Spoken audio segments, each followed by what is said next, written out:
Assalamualaikum warahmatullahi wabarakatuh dan salam sejahtera. Saya Nur Aimi Syaira binti Muhammad Zulkifli akan menerangkan tentang karya bahan bantu mengajar saya yang bernama Dreamland Theme Park, di mana bahan bantu mengajar saya ini merupakan sebuah karya BBM yang kreatif dan berwarna-warni, menampilkan miniatur taman tema lengkap dengan roda Ferris, kawasan permainan dan ruang rehat. Karya saya ini juga menggunakan bahan kita semula serta hiasan menarik yang menonjolkan nilai estetika dan inovasi. Melalui daripada ini, kanak-kanak dapat mengembangkan kreativiti dan imajinasi di samping memahami konsep asas seperti bentuk, susunan dan ruang dalam suasana pembelajaran yang menyeronokkan.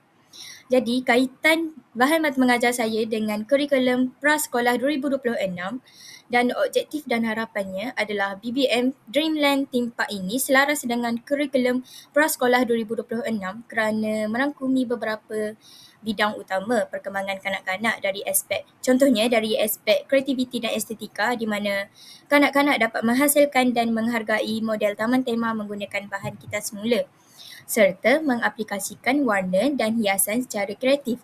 Dari aspek kognitif pula, mereka dapat mengenal dan memahami konsep taman tema, fungsi objek serta keenderaan dan permainan, serta mengembangkan kemahiran berfikir dan menyelesaikan masalah.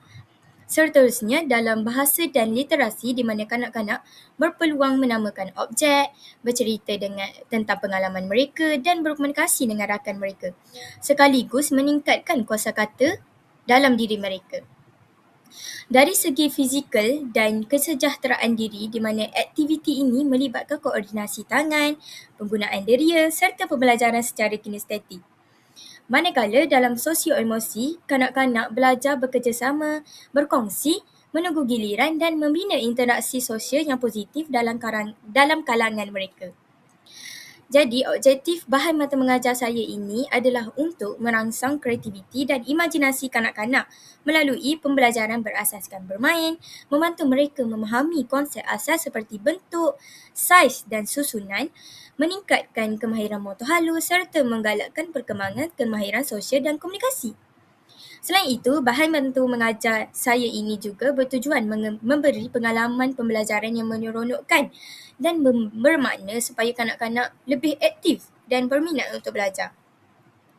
Apa yang saya harapkan daripada BBM ini adalah dapat membantu kanak-kanak berkembang secara menyeluruh dari segi jasmani, emosi, rohani dan intelek. Di samping dapat meningkatkan kemahiran belajar melalui aktiviti yang menyeronokkan. Selain itu, apa yang saya harapkan daripada bahan bantu mengajar saya adalah dapat meningkatkan keyakinan diri mereka, kreativiti serta kebolehan kanak-kanak untuk berfikir secara lebih kritis dan berinteraksi dengan baik dalam persekitaran pembelajaran. Sekian daripada saya, terima kasih. Wake up in the morning, everything's alright. At the end of the story.